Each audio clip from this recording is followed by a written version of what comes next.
আল্লাহ রাব্বুল আলামিন বলেছেন, ইয়া আইয়ুহাল্লাযীনা আমানু কু আনফুসাকুম ওয়া আহলিকুম নার। আমার আল্লাহ বলে দিয়েছেন ইমানদারকে ডেকে ডেকে আমার আল্লাহ বলেছেন, তুমি জাহান্নাম থেকে বাঁচো এবং তোমার পরিবার আহলকেও জাহান্নাম থেকে বাঁচাও। আমি এসেছি আপনাদেরকে বাঁচানোর জন্য, ইনস্ট্রাকশন দেওয়ার জন্য। এখানে আমি গল্প কাহিনী বলে সময় নষ্ট করার জন্য আসিনি। আপনাদেরকে ভুলে গেলে চলবে না। সারা জীবনের জন্য আপনার হৃদয়ে একটা শব্দকে ধারণ করে রাখতে হবে। গাজী সুলাইমান আল কাদরি আমাদের মসজিদে এসে বলে গিয়েছেন যে এই পৃথিবীর মধ্যে যতগুলো দিন আছে সবগুলো দিনের চাইতে দামি দিন হলো আজকের জুম্মার দিন। জোরে জোরে বলুন সুবহানাল্লাহ। এটা আমার বানানো কথা নয়, আমি আপনাদেরকে বলে দিতে চাই। বেঈমান কাফের মুশরিকরা ইংরেজরা পর্যন্ত বলেছেন হযরত মুহাম্মদ সাল্লাল্লাহু আলাইহি ওয়াসাল্লাম was born in Arab country. His father's name was Abdullah, his mother's name was Amina. His father said died before he was born. He lost his mother in his childhood. He was very truthful. আপনার আমার প্রাণের নবী এই মক্কা নগরীতে কদম মোবারক বাড়িয়েছেন, আর সামনের যে দিন ওই দিনেই আমার নবীর আগমনের মাস। আরো জোরে বলেন না সুবহানাল্লাহ। আমার নবীর একটা নাম ছিল বন্ধু আল আমিন। কি ছিল? বেঈমান কাফেরেরা বলেছেন হি ওয়াজ ভেরি ট্রুথফুল। আপনার আমার প্রাণের নবী ছিলেন শ্রেষ্ঠ সত্যবাদী।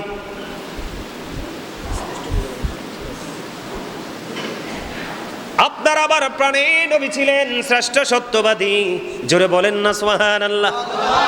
আর জোরে, আর জোরে। আরে ভাই কথা বুঝেন না সুবহানাল্লাহ কেন? আমার কি কষ্ট হয় না বলতে? বারবার কেন বলছি? আজকে আপনারা যারা, আমরা যারা জান্নাতের বাগানে এসেছি, জান্নাতের মেহমানদের জন্য খাবার হলো আজকের এই সুবহানাল্লাহ শব্দ। তার এক্সপ্লেইন যদি আমি করি, ব্যাখ্যা যদি আমি করি আপনাদের সামনে, তাহলে একবার স্পষ্ট অর্থ দাঁড়ায় কি জানেন? একেবারে স্পষ্ট অর্থ দাঁড়ায় হলো পৃথিবীর প্রত্যেকটা পার্সন ডবল পার্সন। প্রত্যেকটা মানুষ কি ডবল? কথা বলেন, দেখান প্রত্যেকটা মানুষ কি? আরে হাত তোলেন না মিয়া। কি? দুই হাত, দুই আঙ্গুল, দুই আঙ্গুল, দুই আঙ্গুল। প্রত্যেকটা মানুষ কি ডবল? কেউ কিন্তু সিঙ্গেল নয়, প্রত্যেকটা পার্সন ডবল পার্সন। আমার দিকে তাকান। একটা হলো তার দেহ। কি? এটাকে ইংলিশে বলা হয় বডি। কি? দেহটাকে যিনি পরিচালনা করছে সেটাকে ইংলিশে বলা হয় সোল, বাংলাতে বলা হয় আত্মা, আর আল্লাহর কোরআনের ভাষা এটাকে বলা হয় রূহ। এই রূহটা থাকে ভিতরে। একটা হলো দেহের খাবার। দেহের খাবার পৃথিবীর যেই কোনো পরিবেশে যান, যেই কোনো প্লেসে যান আপনি পেয়ে যাবেন, লোকাল হোক আর হাই হোক, যেখানে যান। কিন্তু রুহের খাবার আপনি যেই কোনো জায়গায় পাবেন না। রুহানিয়তের জলসা যেখানে সাজানো হবে সেখানেই পাবেন। তার মধ্যে অন্যতম জলসা হলো আজকেরই জুম্মার দিন।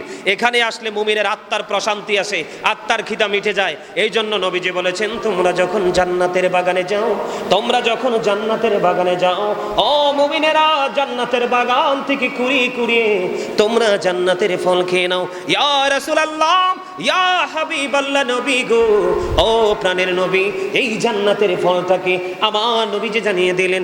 সুবহানাল্লাহ ওয়ালহামদুলিল্লাহ লা ইলাহা ইল্লাল্লাহ, সুবহানাল্লাহ ওয়ালহামদুলিল্লাহ লা ইলাহা ইল্লাল্লাহ, লা ইলাহা ইল্লাল্লাহ, লা ইলাহা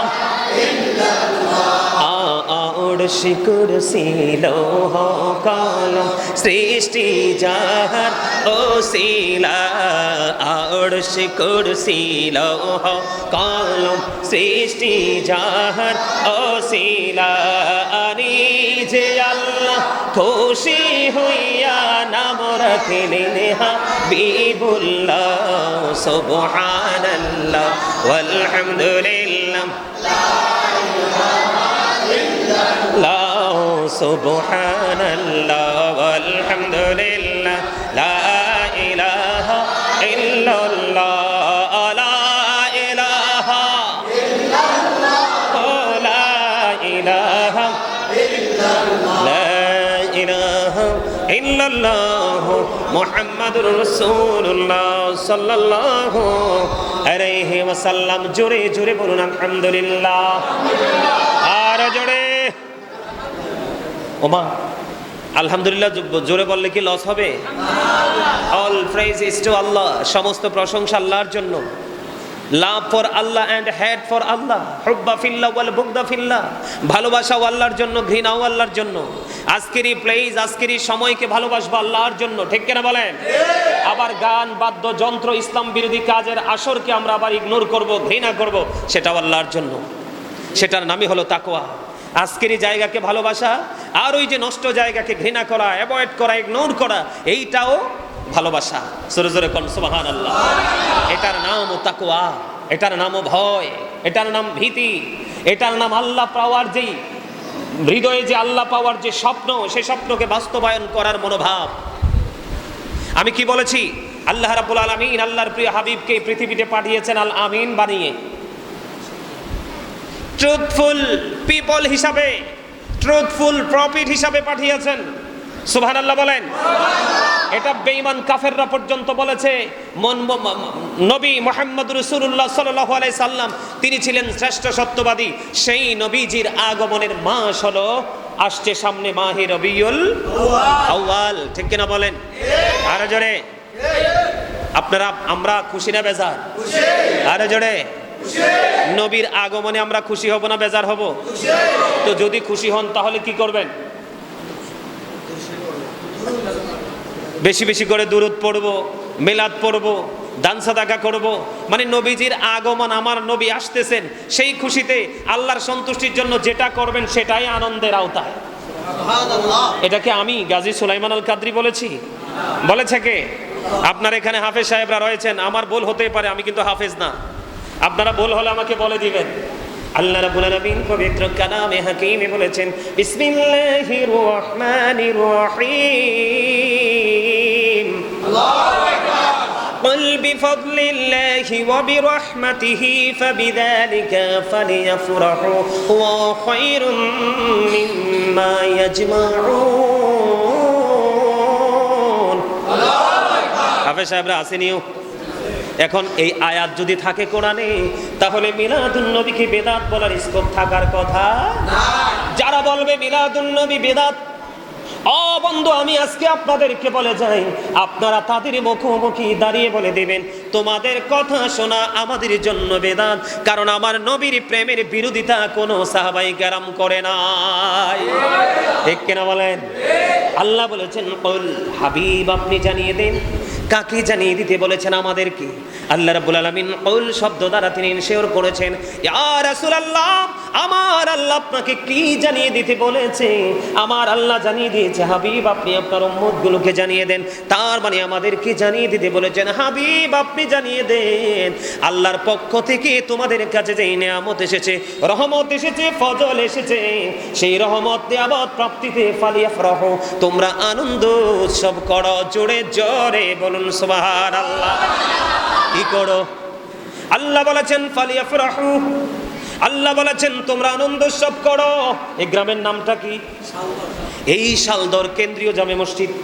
এই শালদর গ্রামের আমার ভাই, আমার বাবা, আমি আমার মা বোনদেরকে বলে দিতে চাই, তোমরা হৃদয়ের জানালা করে শোনো, এটা পৃথিবীর কোনো আলেমের কথা নয়, কোনো দার্শনিকের কথা নয়, এটা পবিত্র কালামে হাকিম থেকে আমি ইনশিওর করেছি। বন্ধু আমার, আল্লাহ বলেছেন, বান্দা তোমরা ফালিয়াফরাহু, তোমরা আনন্দ উৎসব করো।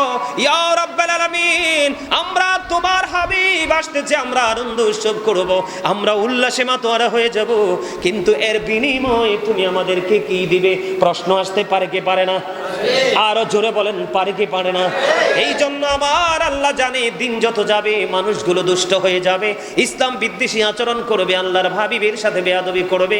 এই জন্য বেয়াদবি রাস্তা বন্ধ করে দিয়েছেন আমার আল্লাহ। আমার আল্লাহ বান্দাগুলোকে ইনশিওর করে জানিয়ে দিয়েছেন, ও আমার পাগল বান্দারা, আমার হাবিবের উম্মতেরা, তোমরা জেনে রাখো, তোমরা যে আমার হাবিবের আগমনে যে তোমরা আনন্দ করবে, উল্লাস করবে, এটার বিনিময়ে আমি তোমাদেরকে একটা মেসেজ দিয়ে দিলাম। আমার আল্লাহ বলেছেন, হুয়া খায়রুম মিম্মা ইয়াজমাউন।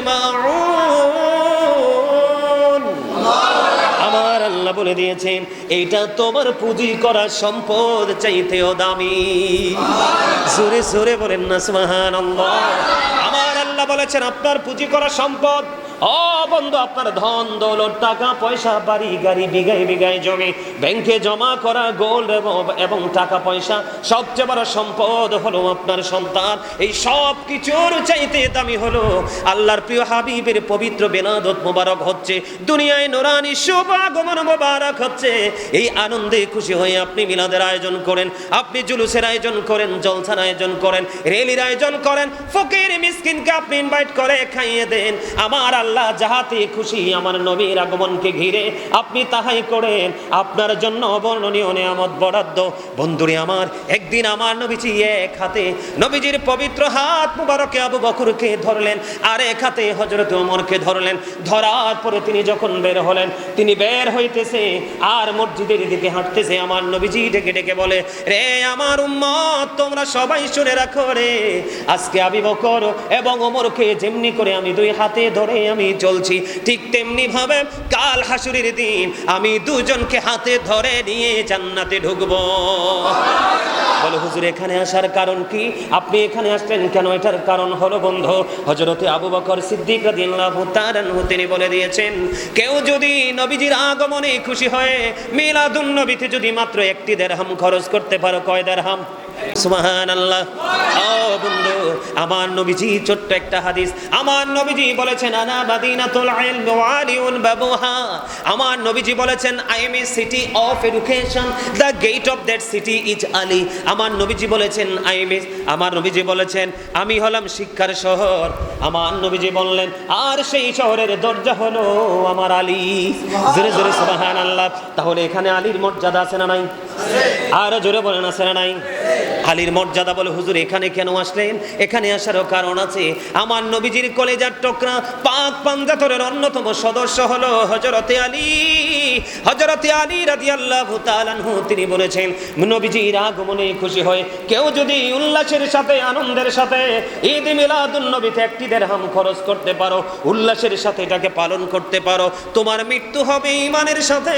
এবং কাল হাসরের ময়দান এত ভয়ঙ্কর হবে, ফুলচেরাতের ফুলটা কমপক্ষে 30,000 বছরের রাস্তা হবে, চুলের চাইতে চিকন হবে, হীরার চাইতেও দার হবে, উপরের দিক থেকে আগুন নিচের দিকে ঝুলন্ত থাকবে, নিচের দিক দিয়ে আগুনটা উদিত অবস্থায় থাকবে, এত ভয়ঙ্কর থাকবে। ওই কঠিন বিপজ্জনক মুহূর্তে হযরতে আলী জানিয়ে দিয়েছেন, তুমি বিনা হিসাবে জান্নাতে যেতে পারবা। জোরে জোরে কোন সুবহানাল্লাহ। এবার আপনাদেরকে আমি একটা কথা বুঝাইতে চাই। বলে, হুজুর এইগুলো আমাদেরকে বোঝানোর মানে কি? এইগুলো বোঝানোর মানে হলো, যারা মিলাদুন নবী পালন করে তারাই নবীকে ভালোবাসে, আর যারা নবীকে ভালোবেসে আনন্দের সাথে মিলাদুন নবী পালন করে তারাই হলো মুমিন ঈমানদার। কারণ যার সিনায় নবীর প্রেম নাই তার ঈমান নাই। আলা আলা ঈমান আল ঈমান, আলা আলা ঈমান আল ঈমান লা মুহাব্বাত আলা, আছে না নাই? কথা বলেন না কেন? নবীর সাথে প্রেমের নিদর্শন হলো আমার নবীকে ঘিরে আমি প্রেমময় জলসা সাজাবো। অনেক মানুষ দাওয়াত দিতে হবে এমনটি নয়, দুইজন মানুষকে শুধু খাইয়ে দেন, কিচ্ছু নাই, তফিকে দোকান থেকে 2টা গ্লাস পানির বোতল কিনে দিয়ে দেন, অথবা ঘরে 2টা গ্লাস পানি খাইয়ে দেন। আল্লাহকে একটা ডাক দিয়ে বলেন, মালিক তুমি তো অন্তর্যামী, তোমার হাবিব হাবিবুল্লাহ আসতেছে, এই কারণে খুশি হয়ে মাত্র 2টা গ্লাস পানি খাওয়ার সক্ষমতা আছে, খাইয়ে দিয়েছি, এর বিনিময়ে উত্তম প্রতিদান চাই। আমার আল্লাহ আপনাকে প্রতিদান দেওয়ার জন্য এরা বসে আছে।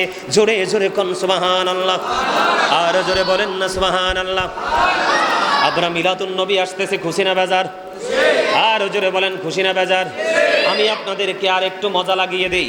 ঈসা রুহুল্লাহর নাম তো শুনেছেন, যিনি স্বর্গীয় খাবার চেয়েছিলেন, সঙ্গে সঙ্গে আমার আল্লাহ 1000 স্বর্গীয় খাবার পাঠিয়ে দিয়েছিলেন। ওনার যে সময়ে ওনার কওমের লোকেরা ছিল, উনি নবী হিসাবে এটাকে এনশিওর করার জন্য, আপনি যদি নবী হয়ে থাকেন স্বর্গীয় খাবার এনে দেখান।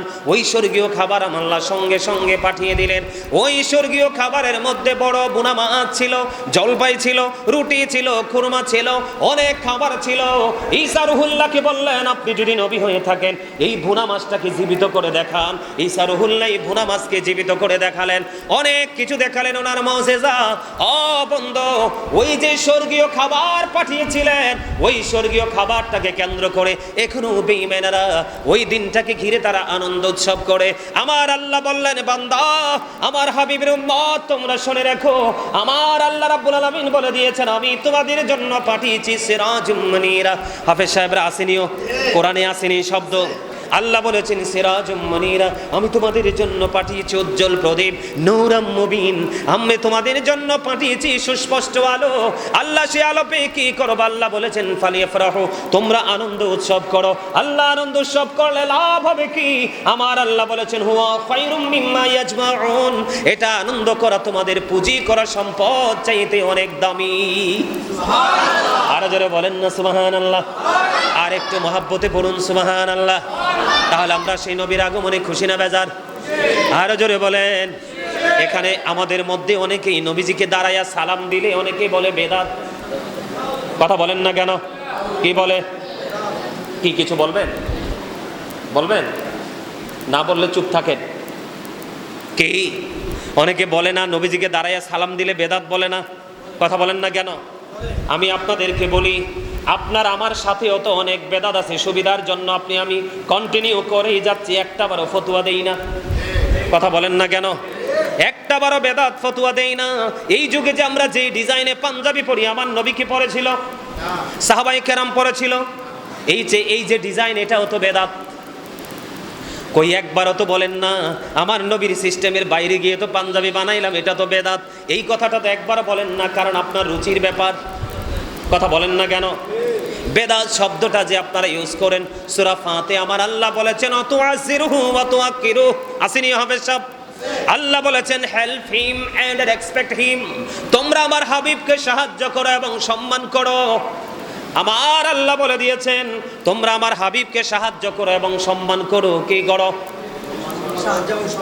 তো নবীজির আসার খুশিতে আমরা আনন্দ করতেছি। কি করতেছি? নবীজির আসার খুশিতে আমরা আনন্দ করতেছি। নবীজির মহব্বতে আমরা দাঁড়াইয়া সালাম দিব। যদি পারেন করবেন, না পারলে বেদাত বলবেন না। বেদাত বলা মানে নবীর সাথে দুশ্মনির প্রকাশ, ঠিক কিনা বলেন? আরো জোরে বলেন। সম্মানিত উপস্থিতি, আসলে আমি ঘড়ির দিকে তাকাই নাই, 1:20 বেজে গেছে। এখানে আর আলোচনা করার সুযোগ নাই। আমি আপনাদেরকে শুধু বিনীতভাবে অনুরোধ করব, আপনারা 5 ওয়াক্ত নামাজ পড়বেন, হালাল পথে রোজগার করবেন। আরেকটা বিষয় হলো, ছোট্ট করে বলেই শেষ করে দিচ্ছি, আপনারা মসজিদে যে আসেন, মসজিদে এসে সবার আগের কাতারে, সামনের কাতারে বসবেন। কোন কাতারে? আপনারা পিছনে বসেন কেন? এলোমেলোভাবে বসেন কেন? যেই ব্যক্তি সবার আগে মসজিদে আসবে কি করবে? একবারে সূক্ষ্মভাবে কথাটা শোনেন। যেই ব্যক্তি সবার আগে মসজিদে আসবে কি করবে? যেই ব্যক্তি সবার আগে মসজিদে আসবে এবং সবার পরে মসজিদ থেকে বের হবে, সে বাড়ি যাওয়ার সময় যতগুলো কদম লাগবে, প্রত্যেকটা কদমের বিনিময়ে 1 বছরের নফল ইবাদতের সওয়াব তার আমলনামায় দেওয়া হবে। আপনার বাড়ি যাইতে যদি 100 কদম লাগে, তাহলে 100 বছরের নফল ইবাদতের সওয়াব আপনার আমলনামায় দিবে। আর প্রথম কাতারে এসে বসার কারণে আল্লাহ রাব্বুল আলামিন একটা উট সদকার সওয়াব আপনাকে দিবে। আর আসার আগে শুক্রবার দিন সবার আগে এসে আগে পবিত্রভাবে অন্য সব দিনের চাইতে উত্তম রূপে গোসল করবেন। সবচেয়ে দামি যে পাঞ্জাবিটা আছে সেটা পরবেন। শার্ট গেঞ্জি পরে মসজিদে আসবেন না, কারণ আপনি যদি দোকানে যেই পোশাক পরে থাকেন, মসজিদেও যদি সেই পোশাক পরে আসেন, তাহলে আপনি দোকানদার আর মুসল্লির মধ্যে কোনো পার্থক্য রইল না। আপনি যখন মসজিদের দিকে আসেন, ঈদগাহের দিকে আসেন, পবিত্র দিনের কাজে যান, তখন কিন্তু আপনি জান্নাতের মেহমান হয়ে যান। মেহমান হইতে হলে মেজবানের বাড়িতে স্পেশালিটি থাকা লাগে, ঠিক কিনা বলেন? তা আপনি দুনিয়ার কোনো জায়গায় যাইতে যদি স্পেশাল ডিজাইন আপনি সাজতে পারেন, তাহলে আল্লাহর সাথে দেখা করতে আসবেন, সেখানে কি আপনার উত্তম রূপে সাজা দরকার না? এটা মনে রাখবেন। এই জন্য আল্লাহ রাব্বুল আলামিন, আল্লাহ রাসূল বলেছেন, তোমরা যোগ্য দক্ষ ইমামের পিছনে নামাজ পড়ো, তাহলে তোমাদের কোনো ক্লান্তি, কোনো প্রতিকূল পরিবেশ তোমাদেরকে গ্রাস করবে না, ঠিক কিনা বলেন? এসে সবার আগে গোসল করবেন, উত্তম সুন্দর জামা পরবেন, আতর লাগাবেন, সুগন্ধি লাগাবেন, লাগিয়ে সবার আগে হেঁটে হেঁটে মসজিদের দিকে আসবেন, রিল্যাক্স মোডে মসজিদে বসবেন। কোনো প্যারা বা কোনো টেনশন নেবেন না। আজকে এই মুহূর্তে যদি মারা যান, পৃথিবী আপনাকে ভুলে যাবে, কিন্তু আল্লাহ আপনাকে ভুলবে না। আপনাকে সেই খেয়ালে হাঁটতে হবে। এসে সবার আগে বসবেন, সবার পরে মসজিদ থেকে বের হয়ে যাবেন। কথা বুঝতে পারছেন? আর যারা ইমাম সাহেব খুতবা নিয়ে যখন এখানে দাঁড়িয়ে যায়, ওই সময় যারা আসেন তারা হলেন হতভাগা, কপাল পোড়া। কেন কপাল পোড়া? যখন আজকে কিন্তু ওই আপনাদের এই মসজিদের দুই পাশে কিন্তু ফেরেশতারা দাঁড়িয়েছে নোটবুক নিয়ে। যে প্রথম এসেছে তার রোল নাম্বার 1, কি যিনি দ্বিতীয়বার এসেছেন তার রোল নাম্বার 2। এমনি করে করে কিন্তু সংখ্যানুপাতে লিস্ট করতেছে, আপনার নোট করতেছে। যখন ইমাম সাহেব খুতবা দেওয়ার জন্য মিম্বরে দাঁড়িয়ে যাবে তখন কিন্তু নোট বক্তা ফেরেশতারা বন্ধ করে দিয়ে খতিব সাহেবের খুতবা শোনার জন্য দাঁড়িয়ে যায়। তখন ওই হতভাগা মুসল্লির তালিকায় ফেরেশতাদের যে রহমতের খাতা, সেই খাতায় সেই হতভাগা মুসল্লির লিস্ট আসে না। এই জন্য আমি আপনাদেরকে বিনীতভাবে অনুরোধ করব, আপনারা জুম্মার দিনটাকে স্পেশাল দিন হিসাবে বিবেচনা করে সকল কাজকে প্রত্যাখ্যান করে আপনারা আমি আমার প্র্যাকটিক্যালি আমার ভাই ছোট ভাই হান্নান নুরি জানে, আমি জুম্মার দিনে যত বড় ভিআইপি পার্সনে আমার জীবনে থাকুক না কেন, জুম্মার আগে আমার কোনো আলাপ নাই, জুম্মার আগে আমার কোনো প্রোগ্রাম নাই, জুম্মার আগে আমার কোনো দাওয়াত নাই। আমি আজকে মনে হয় 10 বছর জুম্মার দিনে সকল প্রোগ্রামকে আমি কবর দিয়ে দিয়েছি। একটা মাত্র প্রোগ্রাম, সেটা হলো আমার আল্লাহর সাথে দিদার। আর এই সেই এটা বাইতুল্লাহ, এটা কিন্তু বাইতুল্লাহ, আল্লাহর ঘর। আপনাকে সেইভাবে এটাকে রেসপেক্ট করতে হবে, তাহলে আপনি রেসপেক্টফুল পার্সন হিসাবে আল্লাহর কাছে বিবেচিত হবেন। হাদিস শরীফের ছোট্ট একটা টুকরা আমি আপনাদেরকে শুনিয়ে আলোচনা শেষ করে দেই। হাদিসটা অনেক লম্বা। হাদিস শরীফের একটা অংশ হলো, আমার রাসূল বলেছেন অল জুমআতু ইলাল জুমআ।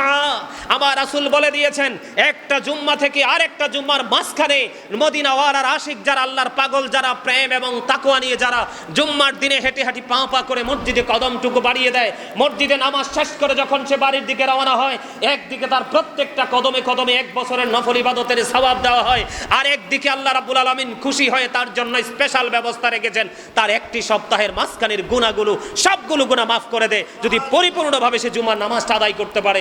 আমি আপনাদের কাছে মেহমান হিসাবে আজকে আপনাদেরকে ইনস্ট্রাকশন দিয়ে গেলাম, এই কথাগুলো মনে রেখে যদি পথ চলতে পারেন, আপনার সাথে আল্লাহর রহমতের বান্দাদের যে একটা কম্পিটিশন, সেটা আপনি করার মতো সেই দুঃসাহস আপনার মধ্যে সৃষ্টি হয়ে যাবে।